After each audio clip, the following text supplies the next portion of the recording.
안녕하세요. 보타이맨입니다. 10월 13일 미국 소식을 전해드리겠습니다. 오늘의 첫 번째 소식입니다. 상원 국정감사장이 뜨겁습니다. 테드 크루즈 텍사스 상원 의원은 오늘 민주당 상원 의원들이 51석의 다수를 믿고 묻지마식의 투표를 자행함으로써 오늘날 미국의 국가를 망가뜨린 반역자들입니다 하고 포문을 열고 있습니다. 그가 열간 여러가지 내용 중에 특히 그는 불법 입국자들에 대한 복리후생에 대하여 이야기를 하고 있습니다. 지난 4년 동안의 미국 국경을 넘은 불체자는 약 1200 내지 1400만으로 추산되고 있는데 이 중에 매일 8, 90명이 죽었습니다. 그것은 대부분 노약자와 어린이들 그리고 여성이 희생양으로 당하고 있는데 대부분의 불법 입국자 중에 청장년들과 또한 갱들이 그들을 약탈, 약취하며 또한 강간하고 또 그들을 인신매매 조직에 팔아넘긴다는 것입니다. 여기에 대하여 국경 수비대나 국경 관리들은 전혀 손을 대지 않고 있는 상황에 계속적으로 국경을 개방함으로써 결과적으로는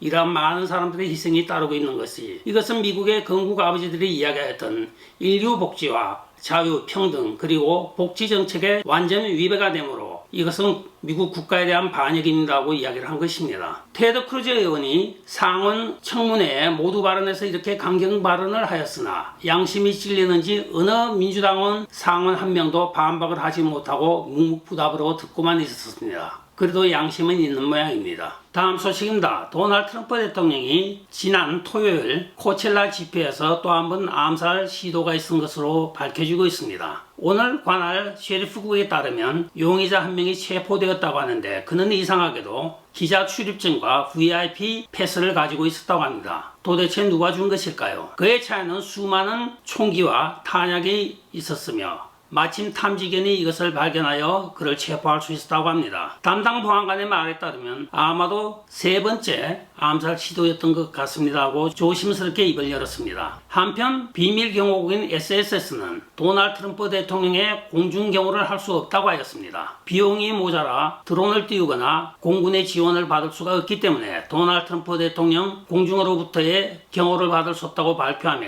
도널드 트럼프 대통령은 당분간 골프를 못 치게 되었습니다. 1월 5일 대선이 끝날 때까지는 아마도 골프와는 안녕한 것 같습니다. 다음 소식입니다. 카말라 해리스가 미시간 연설에서 엎친 데 덮친 격으로 난리가 났습니다. 그 난리가 딴 것이 아닙니다. 바로 텔리프롬프트가 고장이 난 것입니다. 프롬프트 자막을 읽지 않고는 단 한마디도 할 수 없는 카말라 해리스가 마침 그에게 카메라가 주민이 되자마자 프롬프트가 고장난 것입니다. 여기에 횡설수설 했던 말도 하고 난리가 나자 진행자가 부랴부랴 말을 다른 데로 돌렸습니다. 그리고 그의 러닝메이트인 탐 월즈 역시 카말라 못지않은 월드 세리즈맨이기도 합니다. 도대체 이 대통령과 부통령 후보를 무슨 뜻이 있어서 민주당에서 후보로 내세웠는지 모르겠지만은 이거는 유권자에 대한 일종의 모독으로 보여지고 있습니다. 탐 월즈는 자기가 교사시 재직하였던 학교를 방문하였는데 대여섯 명이 환영을 하고 있다고 합니다. 이런 사람들이 무슨 미국의 부통령과 대통령을 하겠습니까? 그만큼 인기가 전무하게 없는 이 사람들이 미국의 민주당의 대선 후보들입니다.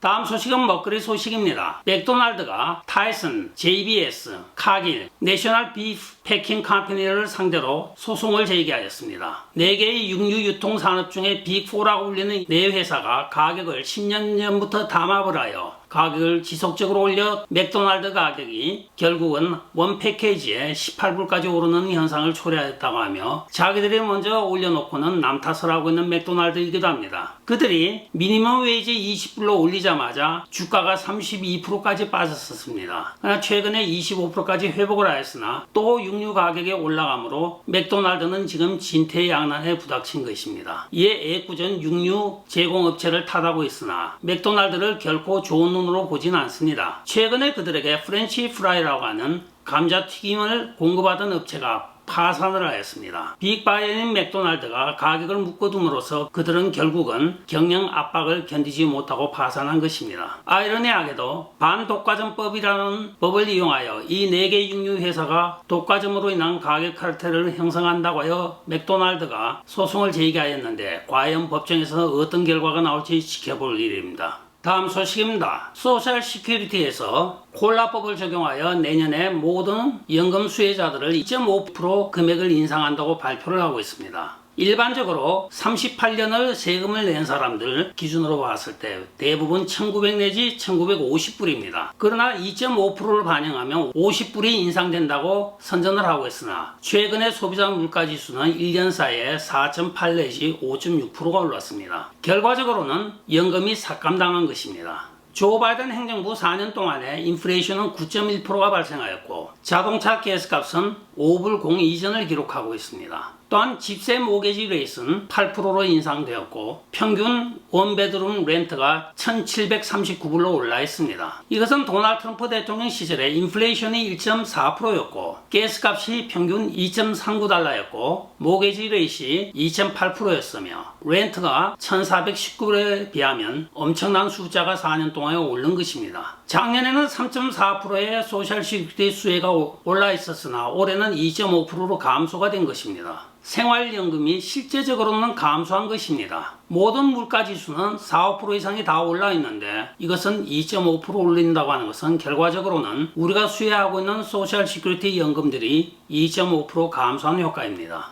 2,000불 기준으로 약 50불씩 삭감을 당한 것이죠. 내년 1월 1일부터 2.5%가 올라갑니다. 그러나 로스앤젤레스 카운티의 올해 집값 상승률을 보게 되면 9 내지 10%이고 심지어는 노인 아파트 경우에도 8%를 인정해주고 있습니다. 결과적으로 연금에 의존하는 많은 노인들이 실제적으로 연금을 적게 받게 되는 효과가 나타나고 있는 것입니다. 따라서 많은 노인과 저소득층 사람들이 길가로 노예에 몰리는 것은 우연이 아닙니다. 정부로부터 자기가 낸 세금에서 당연히 받아야 될 것을 CPI를 적용하지 않고 자기들 마음대로 2.5% 함으로써 실제 소비자 물가지수보다 반밖에 안 되게 수정하게 되므로 몇 년이 지나게 되면 결과적으로 길가로 내몰리게 되어 있는 것입니다. 캘리포니아 특히 LA 지역에서만 약 12만 명의 홈리스가 있는 것으로 발표가 되고 있으나 실제적으로는 20만이 넘는다고 합니다. 다음 소식입니다. 카말라 해리스가 이란 정권의 테러 지원 인사인 모하마드 알리 엘마와 같은 인사와 친분관계를